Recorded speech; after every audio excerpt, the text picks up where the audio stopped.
This is tutorial number 47, and it covers how to use the hole feature within Catia v5. To start off, open up tutorial part number 47, which is located on the DVD. Now the hole feature is found on the toolbar over here, or again, if you go to Insert, Sketch-Based Features, Hole, then you can access it there. So what the hole feature will do is it will allow you to create holes, many different types of holes, without actually sketching it out or cutting and extruding and doing everything else. You're able to do all of the holes directly from the hole feature, and it gives you all the options, so it allows you to save you some time from sketching everything and kind of piecing together each different type of hole. So to start off, let's click hole, and let's click a face we want to put a hole on. So let's click this face here, and this is the hole definition window. So you're able to choose from, just like with the pad in the pocket, all these different types. So blind, up to next, up to last, plane, and surface. And then there's different types of holes. So you can have a simple, a tapered, and everything's shown in the preview window here, so you get an idea of what you're getting.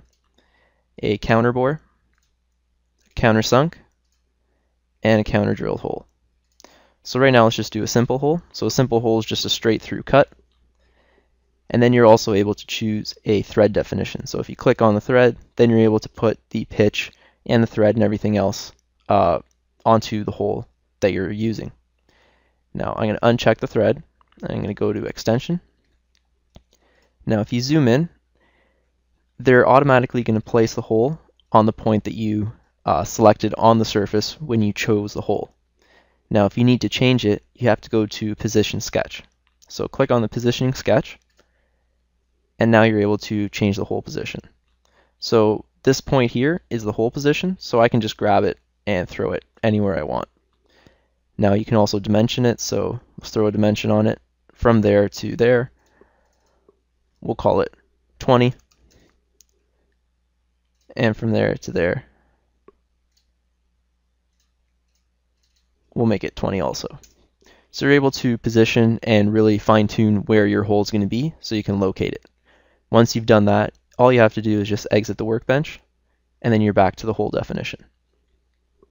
So now from this, we're able to change the diameter, the depth, and just play around and make the hole exactly what we want it to be. Now you're also able to change the bottom of the hole. You can change it from a flat to a V bottom, and it's going to show you in the display here what it's going to look like. So let's put it back to flat, and let's change it from 10 millimeters diameter to 20, and let's change the depth to 50. Now let's click OK, and now we've made our first hole in this block. Now let's click this side here, and let's click hole, and let's try a different type. So let's go to type, and let's click simple, and we'll go to a tapered hole. Now with the tapered hole, we're able to change the angle, so how steep it's going to be, how shallow. So let's bring this down, and let's make it 50 degrees. Now let's go to the extension, and let's make the diameter 10. And for depth, let's make it 20. Click OK. And now we've made that hole. So the tapered hole with the 20 is the depth. Now let's change the sides again. So let's go to this side here. Let's click hole. And let's change the type again. So this time let's go to counterboard. And for the counterbore, you're going to have some options here again to change. So you can change the diameter of the counterbore at the top. So right now it's at 15 and the depth's at 5. So you're able to increase it or decrease it and just play around until you get the counterbore that you're looking for.